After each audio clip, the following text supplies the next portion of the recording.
वागर्थाव्यो संपृक्तो वागर्थ प्रतिपत्ते जगतः पितरो वंदे पार्वती परमेश्वरो। तो नमस्कार और स्वागत है आप सभी का वापस से मेरे YouTube चैनल पे। तो काफ़ी समय हो चुका था आप लोगों से मिले हुए और काफ़ी टाइम बाद आप लोगों से मिल रहा हो, तो सबसे पहले क्षमा चाहूँगा। एंड कल आप सभी का पेपर है, जब तक आपको वीडियो आएगी तब तक शायद थोड़ा लेट हो जाए, तो मैं इसके लिए भी माफ़ी चाहूँगा। दरअसल कुछ ऐसी व्यस्तता आ गई है, कुछ ऐसे कार्य आ गए हैं मेरे पास में, जिस कारण मैं आपकी वीडियोस के लिए टाइम नहीं दे पा रहा हूँ। तो फिर भी कोशिश करके मैंने आपके लिए जो है एक 50 क्वेश्चंस का सैम्पल क्वेश्चन पेपर तैयार किया है, ताकि आप एग्ज़ाम से पहले इसको एक बार देख ले तो आपके लिए आसानी हो जाए कि पेपर आपको कैसे देना है, क्या क्वेश्चंस आएंगे, उसका एक आइडिया हो जाए। आई होप आपने तैयारी कर ली होगी, जितनी भी कर ली है अब उसको आप असाइड करके एक बार क्वेश्चंस देख लीजिए। तो मैं आपके साथ क्वेश्चन शेयर करूंगा, साथ ही साथ उसका आंसर भी शेयर करूंगा, ताकि आपको आसानी हो जाए। तो वीडियो शुरू करने से पहले यदि आप चैनल पर आए तो चैनल को लाइक शेयर सब्सक्राइब कर लीजिए और फॉलो कर लीजिए मुझे अदर सोशल मीडिया हैंडल्स पे। एंड ऐसे और जानकारी के लिए चलिए हम शुरू करते हैं जल्दी से। तो पहला प्रश्न है कि निम्नलिखित प्रस्तुत विकल्पों में से कौन से विकल्प अष्टादश विद्या के अंतर्गत आते हैं। तो अष्टादश विद्या के अंतर्गत जो है कौन कौन से आते हैं हमें इसमें बताना है। पहला है मीमांसा, दूसरा है न्याय, तीसरा निरुक्त, चौथा व्याकरण, पांचवा धर्म। देख लीजिए, आप वीडियो पॉज कीजिए, उसके बाद इसका आंसर आप नोट कीजिए, फिर मैं आपको आंसर बताऊंगा कि इसका आंसर क्या है। ऑप्शंस नीचे देख लीजिए, ऑप्शंस क्या क्या है। केवल 1 2 3, केवल 5, केवल 1 2 3 4, उपयुक्त सभी। ठीक है, एक बार वापस आपको मैं दिखा देता हूँ ऊपर। तो आई होप आपने अपना आंसर लिख लिया होगा, नहीं तो आराम से लिख लीजिएगा वीडियो पॉज करके। अब मैं इसका सॉल्यूशन बताता हूँ। तो इसका सॉल्यूशन है आपका आंसर सी, केवल 1 2 3 और 4। ठीक है, क्या है अष्टादश विद्याओं में, क्या है 4 वेद और 6 वेदांग, शिक्षा, कल्प, व्याकरण, निरुक्त, ज्योतिष और छंद, और इसके अलावा मीमांसा, न्याय, धर्मशास्त्र, पुराण और उपवेद। उपवेद कौन से? आयुर्वेद, धनुर्वेद, गंधर्ववेद और अर्थशास्त्र। तो ये सब मिलाकर के अष्टादश विद्याएँ आती है। जैसा विष्णु पुराण में भी दिया हुआ है, अंगानी वेदश् चत्वारो मीमांसा न्याय विस्तरः धर्मशास्त्रम पुराणञ्च विद्या ह्योताम चतुर्दश आयुर्वेदो धनुर्वेदो गांधर्वेश्चिति ते त्रयः अर्थशास्त्रम चतुर्थञ्च विद्या ह्याष्टादशैवताः। ठीक है, तो अब हम बढ़ते हैं दूसरे क्वेश्चन की ओर। दूसरा क्वेश्चन है हमारा, दूसरा क्वेश्चन, निम्नलिखित विकल्पों में से कौन से विकल्प धर्म के लक्षणों के अंतर्गत आते हैं। धर्म के 10 लक्षण जैसे मनुस्मृति में दिए गए, उस हिसाब से इसका आंसर देखिए। पहला है क्षमा, दूसरा है दंड, तीसरा है शौच, चौथा है वाद और पांचवा है सत्य। अब इसमें हम ऑप्शन देख लेते हैं। ऑप्शन क्या क्या है? ए केवल 2 3 5, बी केवल 1 3 5, सी 1 2 3 4 और डी उपयुक्त सभी। एक बार और देख लीजिए, वीडियो पॉज करके देख लीजिए इसको, और फिर मैं आपको आंसर बताता हूँ इसका। तो इसका आंसर है हमारा, देखिए, क्षमा बिल्कुल है, क्योंकि धृति क्षमा, दमोस्तेयम, शौच बिल्कुल है, इंद्रिय निग्रह, धीर, विद्या, सत्य, अक्रोधो, दशकम, धर्म लक्षणम। तो दंड नहीं है, वाद नहीं है। 1 3 और 5 इसका सही आंसर है। So option B will be the correct answer of this question. And let us see, yes, जैसा कि मैंने आपसे कहा कि मनुस्मृति में जो धर्म के 10 लक्षण हैं, उस हिसाब से इसका आंसर ऑप्शन बी होना चाहिए। ठीक है, मूव ऑन करते हैं नेक्स्ट क्वेश्चन पे। किस दर्शन में आत्मा को क्षणिक कहा गया है? इजी क्वेश्चन है, फिलॉसफी का है, आपका दर्शन का है, और तीसरा है आपका जो पुनर्जन्म बंधन मोक्ष, उससे लिया गया है। तो इसका आंसर ऑप्शन है बौद्ध, जैन, सांख्य, चारवाक। वीडियो पॉज कीजिए, आंसर लिखिए, एंड देन मैं आपको आंसर बताता हूँ। तो इसका आंसर है ऑप्शन ए बौद्ध। बौद्ध में जो आत्मा है उसको क्षणिक कहा गया है, अनित्य माना गया है जीवन को। तो इसमें कहा गया है कि बौद्ध धर्म में अनंतता, यानी कि अनात्म, संस्कृत शब्द जो है, बौद्ध धर्म का आत्मा संबंधी सिद्धांत है। इसके अनुसार जो आत्मा है वह प्रतिक्षण परिवर्तनशील है, तथा यह 5 स्कंदों, जो 5 स्कंद है का संघात, और 5 स्कंद के रूप में रूप, वेदना, विज्ञान, संज्ञा और संस्कार। क्योंकि बौद्ध धर्म जो है आत्मा को परिवर्तनशील मानता है, इसीलिए अन्य धर्मों में आत्मा के माने गए गुण जो शाश्वत, नित्य, स्थायी, अजर, अमर और प्रतिनिषिद्ध है, दूसरे शब्दों में अनंत आत्मा का अस्तित्व स्वीकार करता है, किंतु आत्मा को आत्मा न कहकर पंचस्कंद कहते हैं। तो उनका कहना है कि आत्मा एक नहीं है, बल्कि वह मानस प्रवृत्तियों के अनुसार संघात मात्र है। चलिए अब बढ़ते हैं हम अगले क्वेश्चन की ओर। Next question is question number 4, व्याकरण पदशास्त्रों के विवेचन के लिए प्रसिद्ध होने के कारण पदशास्त्र कहा जाता है।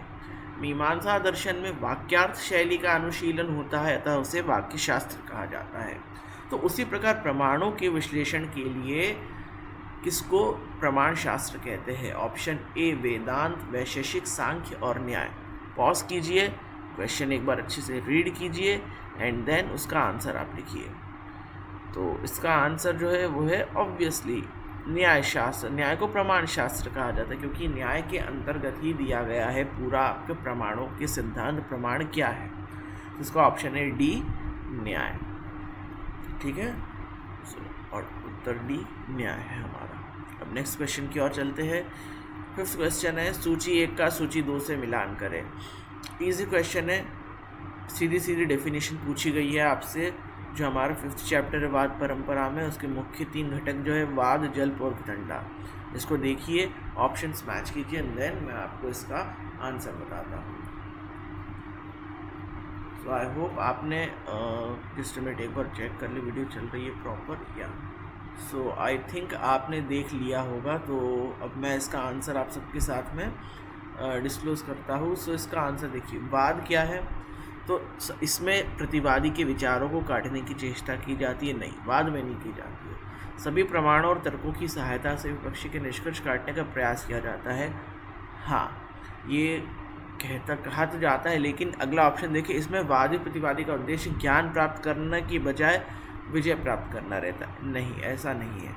तो इसका ऑप्शन है हमारा 5th का इज ऑप्शन नंबर बी ए। ठीक है, ऑप्शन नंबर ए जो है हमारा वो इसका 5th का आंसर होगा। क्या कि वाद का अर्थ है सभी प्रमाणों और तर्कों की सहायता से विपक्षी के निष्कर्ष काटने का प्रयास करना। देन जल्प होता है, इसमें वादी प्रतिवादी का उद्देश्य ज्ञान प्राप्त करने की बजाय जीत प्राप्त करना है। जब भी हम कोई वाद करते हैं, जब भी हम प्रतिवाद करते हैं, तो उसमें हम जीत केवल उद्देश्य होता है, ना कि प्रमाण सिद्ध करना। जबकि वितंडा का अर्थ केवल विचारों को काटना, जैसे कि आजकल होता है कि सामने वाले की बातों को ना सुन के सिर्फ अपनी थोपना। तो इसका ऑप्शन है हमारा ए। नाउ 6th क्वेश्चन इज सूची 1 का सूची 2 से मिलान करें। सो ये आपका वेस्टर्न मेथड से है और इसका मैंने एक वीडियो ऑलरेडी बना के रखा है, तो वो आपके लिए हेल्पफुल होगा। इसको आपको मैच द कॉलम करना है। पॉज कीजिए, आराम से देखिए एंड देन इसका आंसर बताइए। तो अब हम इसका आंसर डिस्कस करें। देखिए, new historicism, new criticism, critical theory and ethnic studies. ना ये एक थोड़ा सा कंफ्यूजिंग क्वेश्चन हो सकता है, लेकिन यदि आपको ये मालूम है तो आपके लिए बहुत आसान है। तो इसका ऑप्शन है हमारा, देखते हैं। सबसे पहले न्यू हिस्टोरिसिज्म। न्यू हिस्टोरिसिज्म किसने दिया है? स्टीफन ग्रीनबर्ट ने दिया है। क्रिटिकल थ्योरी किसकी? मैक्स हॉर्खहाइमर की है। न्यू क्रिटिसिज्म आई रिचर्ड्स का, एंड एथनिक स्टडीज़ रोनाल्ड टकाकी का है। सो ए का डी, 1 का डी, 2 का सी, 3 का बी एंड 4 का है। So option D is the correct answer. Okay, so option D is the correct answer for that. Okay, moving on to the next question. Next question is नीचे दिएगा अभिकथन और उसका कारण है। तो असर्शन रीज़न है कि जो एक स्टेटमेंट है उसका रीज़न क्या है वो बताना है। माता सीता का एक नाम वैदेही है और दूसरा राजा जनक का एक नाम विदेह है, इसलिए उनकी पुत्री होने के कारण उनका नाम वैदेही हुआ है। सो 4 ऑप्शन है। ऑप्शन है अभिकथन ए सही और कारण गलत है, अभिकथन और कारण दोनों सही है, अभिकथन और कारण दोनों गलत है, अभिकथन और कारण दोनों सही है। तो इसका ऑप्शन आराम से देखिए। मैं आपको रिपीट कर देता हूँ कि पहला है माता सीता का एक नाम वैदेही है और उसका रीज़न है कि जनक का एक नाम विदेह राज है, तो उस कारण उनका नाम वैदेही पड़ा। तो इसका हमारा जो आंसर है, इसका आंसर दोनों सही है, अभिकथन और कारण दोनों। So answer D is the correct answer. इसका आंसर दोनों ही सही है। Now we will moving on to the question number 8। So question number 8 हमारा है, महाभारत के निम्नलिखित पात्रों को महाभारत की कथा में उनकी उपस्थिति के अनुसार क्रम से व्यवस्थित करें, अंतिम से प्रथम तक। सो पॉज कीजिए एंड याद रखिए अंतिम से प्रथम तक करना है इसको। So be sure regarding that. So video pause करके आप आंसर बताइए, फिर मैं आपको बताता हूँ। तो देखिए, अंतिम से सबसे छोटा इसमें कौन है? सबसे छोटा है अभिमन्यु। अभिमन्यु से जो बड़े हैं उसमें कौन आएगा? फिर द्रौपदी।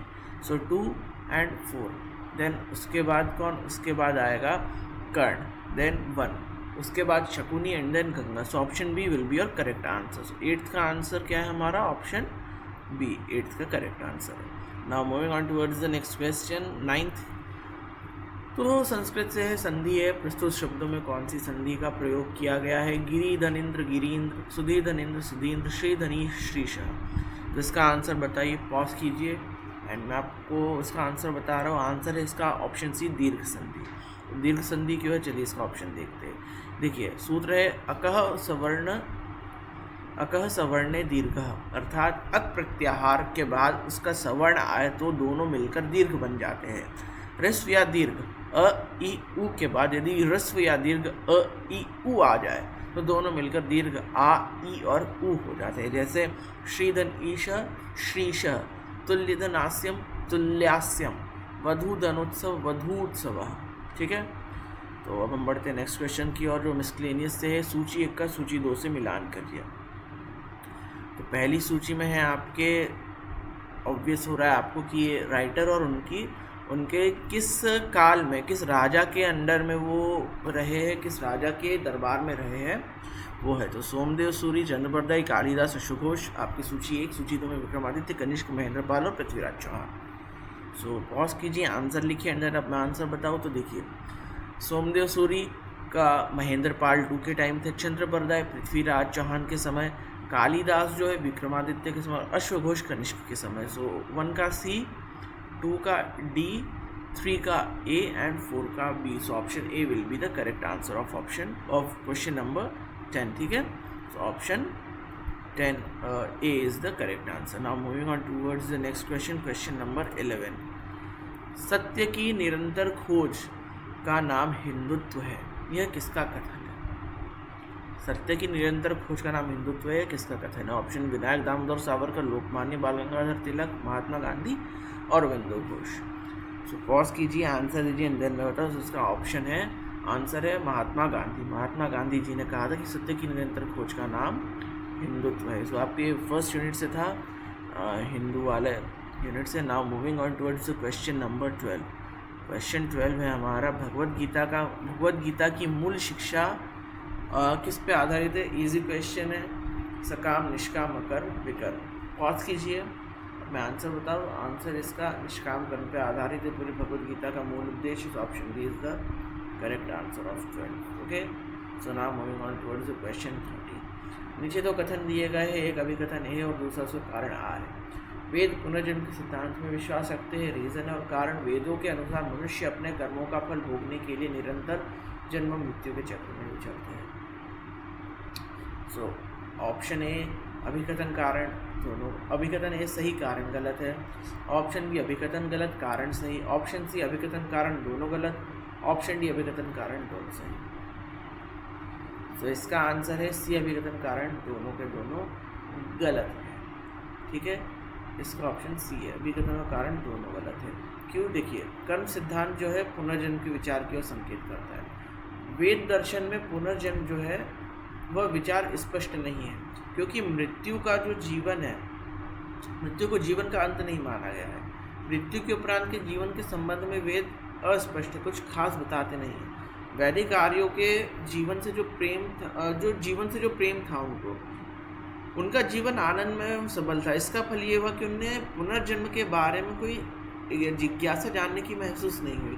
इसलिए जो वैदिक सिद्धांत है पुनर्जन्म के सिद्धांत से बहुत दूर है। हालांकि जब हम उपनिषदों की ओर जाएंगे, उपनिषद इस सिद्धांत की ओर काफ़ी ज़्यादा अग्रसर है, क्योंकि वो वेदांत है।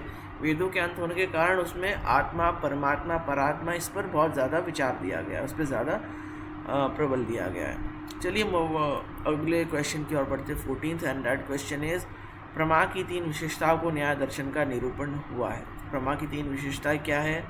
अनुभवत, यथार्थ, असंदिग्ध, अव्यापकत्व। सो 1 to 4, 1 to 3, 2 to 4, 1 3 4। तो देखिए अव्यापकत्व नहीं है, ऑप्शन 4 गलत है। सो ऑप्शन 4 एलिमिनेट करने के बाद option B 1 2 3 is the correct answer for this. So हमारा इसका ऑप्शन होगा बी, ऑप्शन 1 2 एंड 3। अव्यापकत्व नहीं होता है, तो इसका मैं थोड़ा सा और डिटेल में बता दूं कि जो ये प्रमा के जो है विशेषता है कि अनुभव तो जिसको फील किया जा सके, यथार्थ जो एग्जिस्ट करे, असंदिग्ध तो जिसमें कोई संशय ना हो, ये तीनों विशेषता है प्रमा की। प्रमाण सिद्धांत से क्वेश्चन था। अगला है अल्पाक्षरम असंदिग्धम सारवत विशुद्धो मुखम प्रस्तुत विकल्पों में से किस विकल्प की विशेषता है? वार्तिक वित्तीय संग्रह सूत्र। तो यह एक अब ऑप्शन इसका आंसर डी सूत्र है। सूत्र की विशेषता यही है कि अल्पाक्षरम कम अक्षर का होना चाहिए, असंदिग्ध होना चाहिए जिसमें संशय नहीं होना चाहिए, सारवत होना चाहिए, मीनिंगफुल होना चाहिए, विशुद्धो मुखम जो हर जगह व्याप्त हो, हर जगह उसकी वैल्यू सेम हो। तो इसका आंसर है ऑप्शन डी सूत्र। सूत्र को कहा जाता है अल्पाक्षरम असंदिग्धम सारवत विशुद्धो मुखम। Now moving on to the question number 16। नीचे दो कथन दिए गए हैं, दोनों कथनों में से सही कथन कौन से वो आपको चयन करना है। नया इतिहासवाद यह निर्धारित करता है कि इतिहास के दूरगामी अर्थों से बचना चाहिए। नया इतिहासवाद ऐतिहासिक घटनाओं को समग्र व्याख्याओं को न तो नकारता है और न ही स्वीकारता है। सो उपरोक्त कथनों में से नीचे कथन 1 व 2 दोनों सही, कथन 1 व 2 दोनों गलत, कथन 1 सही पर कथन 2 गलत, कथन 2 सही पर कथन 1 गलत पर कथन 2 सही। सो इसका आंसर है हमारा क्या? इसका आंसर है हमारा ऑप्शन नंबर सी। कथन 1 सही है पर कथन 2 गलत है। क्यों? कि देखिए नया इतिहासवाद यह निर्धारित करता है कि इतिहास के दूरगामी अर्थों से बचना चाहिए, लेकिन यह ऐतिहासिक घटनाओं को समग्र व्याख्याओं को नकारता नहीं है, बल्कि उसे स्वीकार करता है, कोशिश करता है जानने की कि ऐसे क्या सर्कमस्टेंसेस परिस्थिति रही कि लेखक ने उस ग्रंथ की रचना इस आधार पर करी। इसका आंसर है हमारा ऑप्शन नंबर सी। देखिए जैसा कि इसमें नया ऐतिहासिकवाद यह निर्धारित करता है कि इतिहास के दूर संचार संबंधी अर्थों को त्यागना होगा। नए ऐतिहासिक के संबंध में बिल्कुल सही कथन है, जबकि नया ऐतिहासिकवाद ऐतिहासिक घटनाओं की समग्र व्याख्या को न तो नकारता है। यह कथन सही नहीं है, यह कथन गलत है, क्योंकि इसका काफ़ी लंबा डिटेल फिर भी बता दो। स्टीफन ग्रीनबर्ग जो न्यू हिस्टोरिसिज्म की स्थापना की, उनने कहा है कि साक्षरता आलोचना का एक दृष्टिकोण जो ग्रंथों को ऐतिहासिक कलाकृतियों के रूप में मानता है, विशेष सामाजिक, बौद्धिक और आर्थिक परिस्थितियों के बीच उभरते हैं। नया इतिहास का साहित्य को व्यापक ऐतिहासिक संदर्भों को देखता है। यह जांच करता है कि लेखक के समय में काम को कैसे प्रवाहित किया, जैसे मैंने आपसे कहा था, और काम लेखक के समय को कैसे दर्शाता है। बदले में यह पहचानता है कि वर्तमान सांस्कृतिक संदर्भ आलोचक के निष्कर्षों को प्रभावित करते हैं। नवीन ऐतिहासिकता एक केंद्रीय विचार है कि प्रत्येक पाठ उस समय और समाज के संकेत दिखाता है जिसमें वह निर्मित हुआ है। एक तार्किक परिणाम, क्योंकि लेखक कभी भी अपने समय की धारणाओं से मुक्त नहीं होता है और कभी भी व्यक्तिपरक नहीं होता है। दूसरी ओर कई लोगों द्वारा पढ़ा गया और एक पाठ आसानी से उनकी राय और विश्वास को प्रभावित करता है। सो इसका ऑप्शन है हमारा option number C. Now moving on towards the next question. Ramayana से क्वेश्चन है, निम्नलिखित में से कौन से वक्तव्य सही है? त्रिजटा विभीषण की पुत्री थी, मेघनाथ की पुत्री का नाम सुलोचना था, रावण के पिता पुलत्स्य ऋषि थे, अक्षय कुमार मंदोदरी का पुत्र था, अक्षय कुमार रावण का पुत्र था। केवल 1 2 3, केवल 1 और 5, केवल 1 4 5 और 1 2 3 4 5। पॉज कीजिए, इसका आंसर बताइए, मैं अपने आपसे जुड़ता हूँ।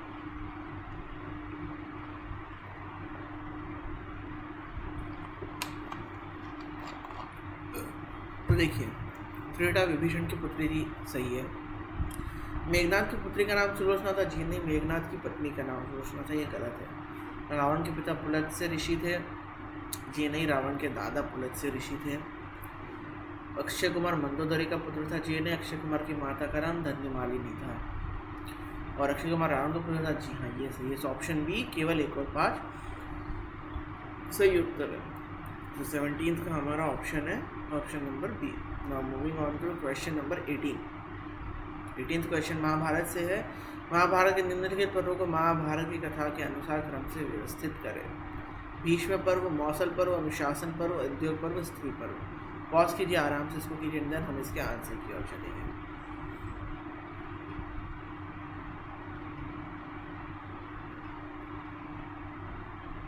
तो सबसे पहले देखिए आंसर इसका उद्योग पर्व से शुरुआत होती है, क्योंकि उद्योग किया जाता है, युद्ध के लिए तैयार होते हैं। देन भीष्म पर्व आता है। भीष्म पर्व में ये किया जाता है कि आपकी भगवद गीता होती है।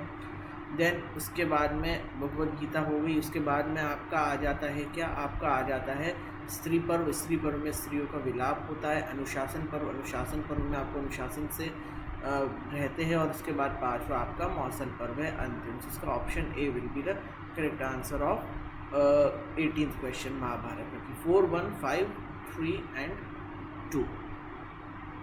ठीक है, moving on towards next question. अगला है समास संस्कृत से। निम्नलिखित में से कौन सा द्वंद्व समास के उदाहरण हैं? वृक्षलते, धर्मार्थ काम मोक्ष, राम लक्ष्मण भरत शत्रुघ्न। केवल एक और तीन, केवल दो तीन, केवल एक दो तीन। तो इसका आंसर है तीनों के तीनों द्वंद्व समास के उदाहरण हैं।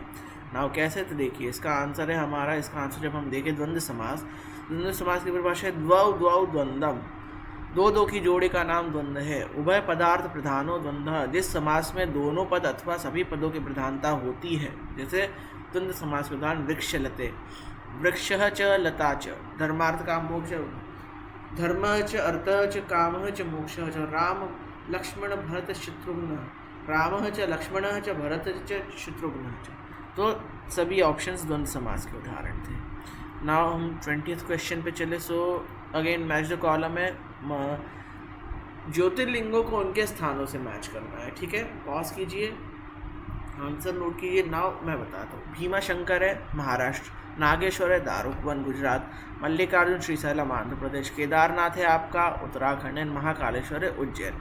सो 1 का आपका डी, 2 का है आपका ई, 3 का है आपका ए, 4th का है आपका सी, एंड 5 का है आपका B. So option C is the correct answer of question number 20। So 20 का आंसर है हमारा option number C. C is the correct answer of question number 20। ठीक है, चलिए अब 21 की ओर बढ़े। फिर से हम हिंदू वाले सेक्ट पे आ जाते हैं। सो ऋग्वेद के 10वें मंडल का 125वां सूक्त कौन सा? बहुत इजी क्वेश्चन है। वाक सूक्त, देवथर्षि सूक्त, नासदी सूक्त, हिरण्यगर्भ सूक्त। 125वां सूक्त है हमारा कौन सा? वाक सूक्त है।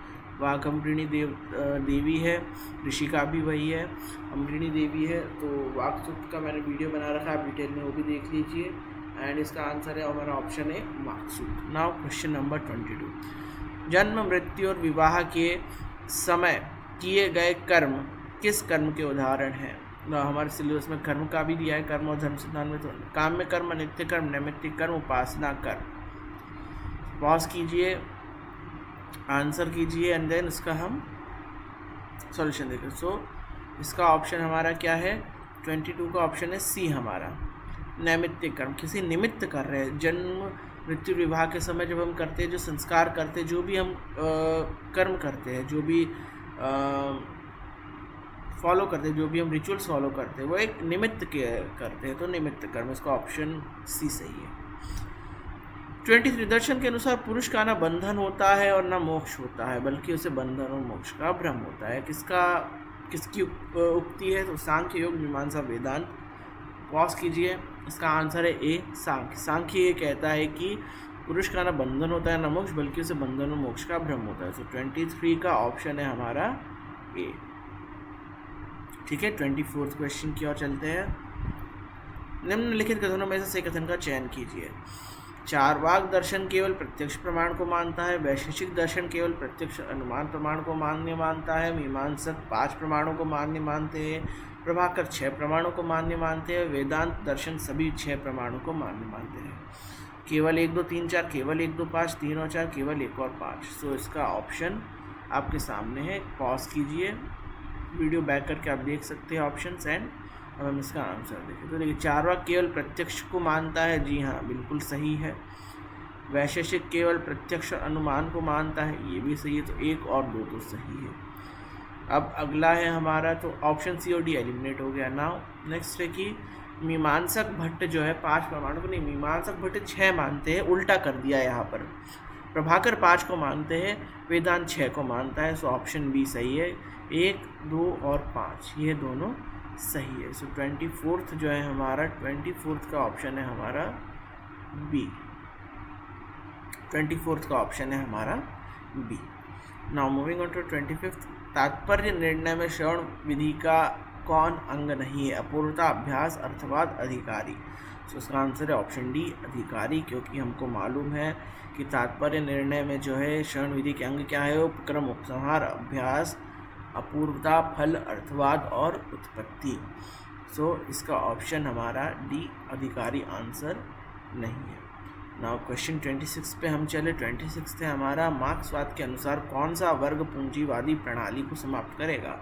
According to Marxism which class will end the capitalist system? सरकारी वर्ग, पॉलिटिकल क्लास, सर्वहारा वर्ग, प्रोलेटरिएट क्लास, कुलीन वर्ग, एडिट क्लास, शाही वर्ग, रॉयल क्लास। तो इजी क्वेश्चन है। आई थिंक आंसर इसका प्रोलेटरिएट क्लास यानी सर्वहारा वर्ग जो है वह कैपिटलिस्ट यानी पूंजीवादी समाज को समाप्त करेगा। तो इसका ऑप्शन है हमारा B.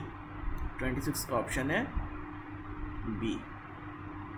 Okay, so moving on towards the question number 27। 27th question है हमारा, सूची 1 और सूची 2 का मिलान है। तो ये हमारे रामायण के, अच्छा वैसे तो आपके लिए गेस करना रहेगा लेकिन मैं आसान कर देता हूँ कि रामायण के ऊपर जो है उपजीव जिनने जो लिखा है, ठीक है, उनके उपजीव जो ग्रंथ लिखे, जो उनने जो भी उसके ऊपर अपने काव्य लिखे वगैरह वगैरह, वो सब है। बहुभूति ऑप्शन सूची में 1 में आपके बहुभूति, शिवेंद्र मुरारी, प्रवरसेन, भास, और सूची 2 में प्रतिमा नाटक, सेतुबंध, अनर्ग राघव, रावण मंजरी, उत्तर रामचरित। ना ऑप्शन से आपके पास में देख लीजिए, पॉज कीजिए वीडियो, देन मैं आपको उसका आंसर बताता हूँ। तो देखिए, भवभूति की है उत्तर रामचरित, शिवेंद्र की है रामायण मंजरी, मुरारी की अनर्ग राघव, प्रवरसेन सेतुबंध और भास की है प्रतिमा नाटक। सो 1 का ई, 2 का डी, 3 का सी, 4 का बी एंड 5 का ए।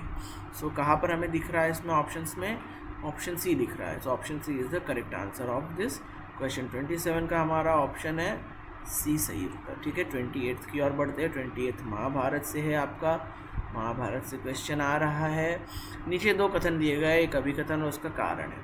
भीम का नाम गुडाकेश है, अभिकथन कारण क्योंकि उन्होंने अपनी निद्रा पर विजय प्राप्त कर रखी, इसलिए गुडाकेश कहा जाता है। तो पॉज कीजिए, आंसर लिखिए, अब मैं आंसर बताता हूँ। तो देखिए, भीम का नाम नहीं, अर्जुन का नाम गुडाकेश है, लेकिन क्योंकि उन्होंने अपनी निद्रा पर विजय प्राप्त कर ली इससे गुडाकेश कहा जाता है, ये सही है। तो अभिकथन ए तो गलत है, लेकिन कारण आर इसका बिल्कुल सही है। So option B is the correct answer of this question. So 28 का ऑप्शन है हमारा बी सही उत्तर। ठीक है, जैसे कि लिखा है मैंने यहाँ पर। Now moving on towards the 29th question. 29th question है हमारा, उच्चरति शब्द में उपसर्ग कौन सा है? तो उ, उच्च, उत और उच्च। सो आंसर है इसका, पॉज कीजिए, देन मैं बता रहा हूँ। ऑप्शन है सी, उत उपसर्ग। उत उपसर्ग में और चरति, उत चरति, उच्चरति। ठीक है, सो इसका देखिए नीचे 29 का ऑप्शन है उत्तर सी हमारा। नाउ 30th हम देखें 30th क्वेश्चन को। सो 30th क्वेश्चन अगर अगेन हमारा मिसक्लेनियस से आ रहा है, तो मिसक्लेनियस से इस बार 30th क्वेश्चन क्या है? सो मिसक्लेनियस से 30th क्वेश्चन है हमारा, इनमें से किस संत को दक्षिण की मीरा कहा जाता है? लल्लेश्वरी, अक्का महादेवी, कर्राइकल अम्मैयर और आंडाल। ठीक है, पॉज कीजिए, इसका आंसर नोट कीजिए। नाउ इसका आंसर है ऑप्शन डी, आंडाल। जो ऑप्शन आंडाल है वह जो नायनार संत है, 13 शैव जो नायनार संत थे, उनमें से इकलौती नायनार संतों में से इकलौती महिला थी ये आंडाल। इन्हें दक्षिण की मीरा भी कहा जाता है। सो अगले क्वेश्चन पे चलते हैं। 31 यत्र नारस्य पूजन्ते रमन्ते तत्र देवता किस ग्रंथ से लिया गया? याज्ञवल्क्य स्मृति, मनुस्मृति, केनोपनिषद, कठोपनिषद। पॉज कीजिए, आंसर दीजिए। एंड नाउ अब इसका आंसर है ऑप्शन बी, मनुस्मृति। मनुस्मृति में इसका हमें वर्णन मिलता है। तो 31 का ऑप्शन है हमारा बी, मनुस्मृति का रेफरेंस दिया हुआ है 3/56 और 57। Okay, now moving on towards the question number 32। 32nd question है हमारा, निम्नलिखित संस्कारों को क्रमानुसार व्यवस्थित करें अंतिम से प्रथम तक। जात कर्म, सीमंतोन्नयन, निष्क्रमण, चूड़ाकर्म, समावर्तन। पॉज करके नोट कर लीजिए और अब इसका ऑप्शन देख लीजिए, आपके लिए ऑप्शन दिए गए हैं। सो इसका आंसर क्या है हमारा? 32 का हमारा आंसर, तो 32 का हमारा आंसर है, देखिए सबसे पहले होता है समावर्तन, देन चूड़ाकर्म, देन निष्क्रमण, फिर जात कर्म और सीमंतोन्नयन। सो 5 4 3 1 एंड 2 कहाँ दिख रहा है हमें? 5 4 3 1 and 2 option A. So option A is the correct answer, 5 4 3 1 and 2। ठीक है, सो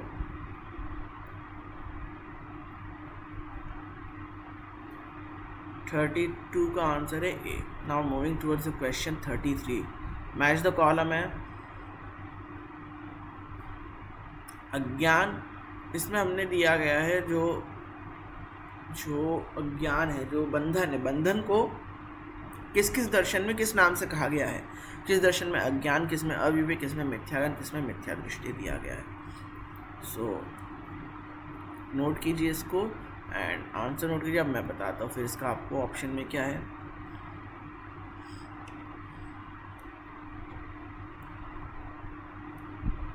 ठीक है, तो देखिए अज्ञान न्याय में अज्ञान माना गया है, अविवेक सांख्य में माना गया है, मिथ्या दृष्टि जो है बौद्ध में मानी गई, मिथ्या ज्ञान बौद्ध को माना गया, मिथ्या दृष्टि वेदांत को माना गया है। सो 1 का बी, 2 का ए, 3 का डी एंड 4 का C. So option B is the correct answer of question number 33 का आंसर क्या है हमारा? ऑप्शन नंबर डी, विभिन्न दर्शनों में मूल का कारण।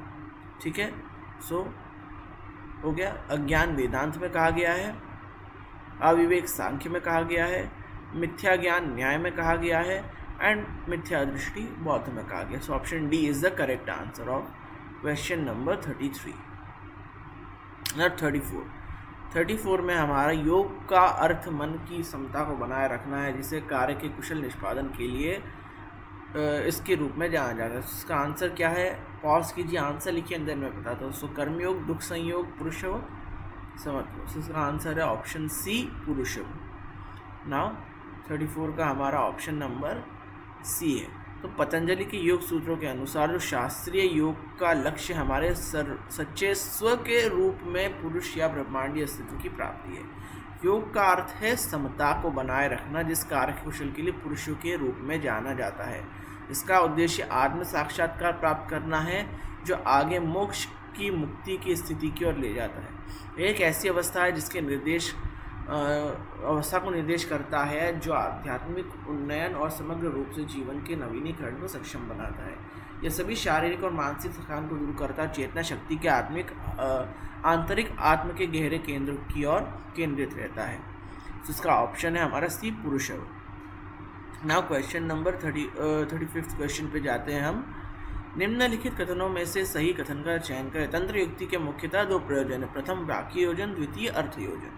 वाक्य योजन का अर्थ है वाक्यों का उचित संयोजन, अर्थ योजन अर्थात सही ढंग से प्रस्तुतिकरण। पॉज कीजिए, इसका आंसर दीजिए और इसका आंसर है दोनों के दोनों सही है, हमारे दोनों ही सही है। तो 35 का हमारा आंसर है, आंसर 35 का ए, दोनों सही उत्तर है। ठीक है, दोनों कथन सही है। Now moving on towards question number 36। कौन सा साहित्यिक सिद्धांत इस बात पर ध्यान केंद्रित करता है कि भाषा किस प्रकार अर्थ का निर्माण करती है और धारणा को प्रभावित करती है? Which literary theory focuses on the way language constructs meaning and influences perception? Structuralism, संरचनावाद, डिकंस्ट्रक्शन, खंडन, रीडर रिस्पॉन्स, पाठक प्रतिक्रिया, पोस्ट मॉडर्निज्म, उत्तर आधुनिकतावाद। पॉज कीजिए, आंसर नोट कीजिए एंड इसका आंसर है स्ट्रक्चरलिज्म, संरचनावाद। 36 का ऑप्शन है हमारा ए, संरचनावाद।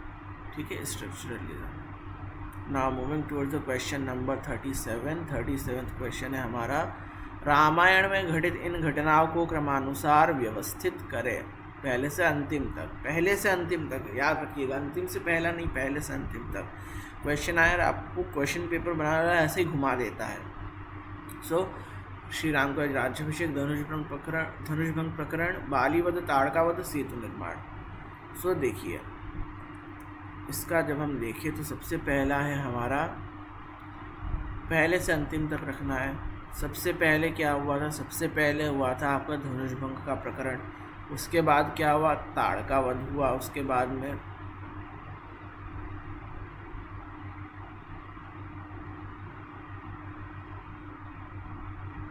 सबसे पहले आपका ताड़कावध, प्रथम ताड़कावध, मिस्टेक।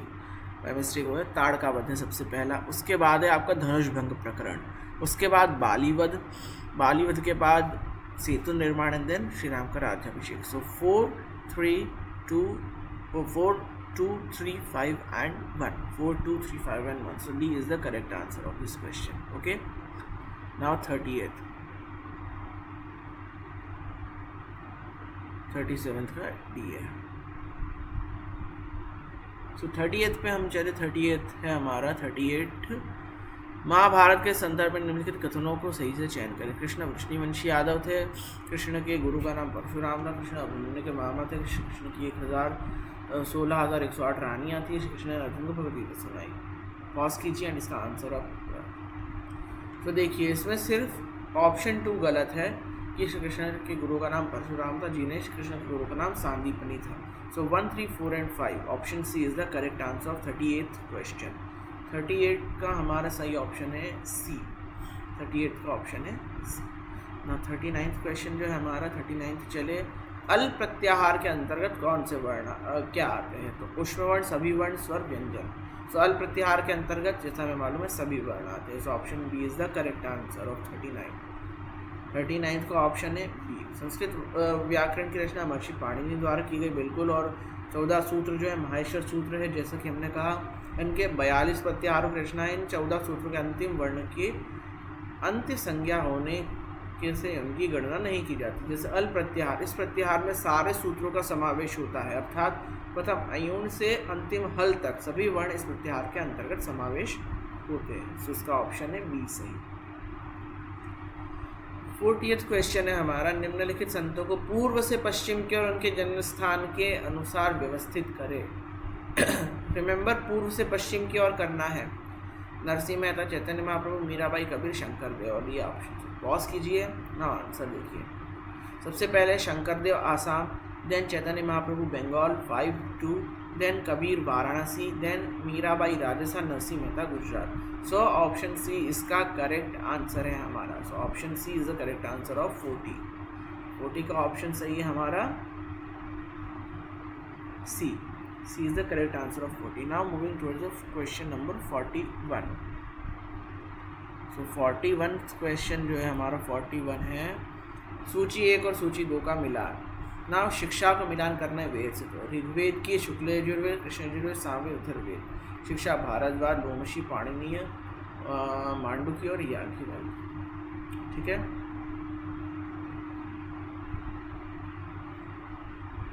तो देखिए ऋग्वेद की पाणिनीय शाखा है, शुक्ल यजुर्वेद की याज्ञवल्क्य शाखा है, और कृष्ण यजुर्वेद की भारद्वाज शाखा है, सामवेद की लोमशी है और अथर्ववेद की मांडुकी। सो ए ऑप्शन सही है। 1 का सी, 2 का ए, 3 का है, 4 का बी एंड 5 का D. So option A is the correct answer. So देखिए हम 41 का हमारा क्या आंसर है, option A is the correct answer of 41। 42 यतो अभ्युदय निःश्रेयस सिद्धि सधर्मा किस ग्रंथ में वर्णित है? धर्म की परिभाषा एक है, किसमें है? महाभारत, वैशेषिक सूत्र, मनुस्मृति, याज्ञवल्क्य स्मृति। सो इसका सही आंसर है हमारा बी, वैशेषिक सूत्र में। वैशेषिक सूत्र की अंदर यह परिभाषा दी गई है धर्म की। ठीक है, सो अब हम लोग बढ़ते 43rd क्वेश्चन की और 43rd क्वेश्चन है हमारा, पुनर्जन्म, बंधन और मोक्ष की अवधारणा पर आधारित यम नचिकेता संवाद किस उपनिषद में है? इजी क्वेश्चन है। ईशावास्योपनिषद, ईशावास्योपनिषद, श्वेताश्वतरोपनिषद, कठोपनिषद, मुंडकोपनिषद। पॉज कीजिए, आंसर लिखिए एंड आंसर सुनिए। आंसर इसका सी, कठोपनिषद। कठोपनिषद में यम नचिकेता संवाद है, जिसमें पुनर्जन्म, बंधन, मोक्ष की नीतियों के ऊपर एक लंबी परिचर्चा दी गई है। ठीक है, सो 44th क्वेश्चन की ओर बढ़ रहे हैं। अब हम लोग बस कुछ और क्वेश्चन बचे। आई होप आपको मदद मिल रही होगी, आपको कुछ नया सीखने को भी मिल रहा होगा। कल शायद आपके एग्जाम में कुछ इससे क्वेश्चन आ भी जाए तो अच्छी बात है। इसका मतलब हम लोग सही दिशा में कार्य कर रहे हैं। आगे और भी आपके लिए ऐसे मैं वीडियोस लाता रहूँगा, तो बने रहिए ऐसे ही। और निम्नलिखित कथनों में से 44th क्वेश्चन सही कथन का चयन कीजिए। परतः प्रमाण्यवाद ज्ञान का वह सिद्धांत है जिसके अनुसार ज्ञानोत्पादक साधन व ज्ञान ग्राहक साधन एक ही माने जाते हैं, अर्थात ज्ञान जिन कारणों से उत्पन्न होता है उसका प्रामाण्य भी उन्हीं कारणों से जाना जाता है। इसके अनुसार प्रामाण्य के लिए किसी अन्य कारण की अपेक्षा नहीं होती। वही स्वतः प्रामाण्यवाद के अनुसार ज्ञान उत्पादक साधन का ज्ञान ग्राहक साधन मित्र होते हैं। ज्ञान का प्रामाणिक विषय वस्तु के कारण विषय के अतिरिक्त अन्य बाह्य बातों पर निर्भर करती है, अर्थात प्रमाणों के लिए अन्य कारणों पर आक्षेप रहती है। सो कथन 1 और 2 दोनों सही, कथन 1 और 2 दोनों गलत, कथन 1 सही पर कथन 2 गलत, कथन 1 गलत। तो देखिए ये डेफिनेशन उल्टी कर दिए, दोनों गलत है ऑप्शन। इसका हम उल्टा कर देंगे तो दोनों की डेफिनेशन परतः की और स्वतः की आ जाएगी आपके सामने। सो ऑप्शन बी इसका सही उत्तर है। 44th का आंसर है option B. Now moving on towards the question 45 का हमारा क्वेश्चन है। 45th क्वेश्चन विल बी वाद परंपरा से है, तो निम्नलिखित को सही क्रम में व्यवस्थित करें। वार्तिक, वृत्तीय, टीका, टिप्पणी, सूत्र, संग्रह। पॉज कीजिए, ऑप्शन देखिए सबसे पहले वार्तिक के बाद आता है आपका सूत्र के बाद आती है वृत्ति के बाद आती है टीका, टिप्पणी, इंधन, संग्रह। सो ऑप्शन है इसका सही उत्तर है। 6, 1, 2, 3, 4 एंड 5। अब हम देख ले 44th का ऑप्शन क्या सही है। सो 44 का उत्तर ए सही उत्तर है 44th का, ठीक है। 44th का ए सही उत्तर है हमारा। 45th का ए सही उत्तर। 46 क्वेश्चन है साइकोएनालिटिक थ्योरी का। मनोविश्लेषणात्मक सिद्धांत में कौन सा शब्द किसी व्यक्ति के मानस में दमित अचेतन और तर्कहीन इच्छाओं को संदर्भित करता है? In psychoanalytic theory what term refers to the unconscious and irrational desires that are repressed in an individual psyche? Id, ego, superego, libido. Pause कीजिए, आंसर दीजिए। आंसर है इसका आईडी है इसका सही आंसर। 46 का आंसर भी हमारा क्या है? Option number A. Moving towards 47th question. 47th question है हमारा बेस्ड ऑन रामायण पे 47th क्वेश्चन है कि भाइयों का मिलान करना है इसमें। वैसे आपको क्वेश्चन पेपर में दिया नहीं होगा, ये आपको खुद गैस करना है, लेकिन मैं बता रहा हूँ इसमें भाइयों का मिलान करना है। तो गरुड़, जटायु, नल, नील, सुग्रीव, बाली, खरसुबाहु, जनक, कुशध्वज। पॉज कीजिए, इसका आंसर आप नोट कीजिए एंड देन अब मुझसे सुनिए। देखिए जटायु के भाई गरुड़ नहीं संपाती है, तो 1 तो गलत हो गया। नल, नील सही है, सुग्रीव, बाली सही है, खर और दूषण और मारीच और सुबाहु तो ये गलत है। जनक, कुशध्वज, जिया जनक का नाम सिरध्वज है और उनके भाई का नाम कुशध्वज। सो केवल 2, 3 and 5। Option C is the correct answer of 47। So 47 का हमारा आंसर क्या है? Option number C. Now moving towards question number 48।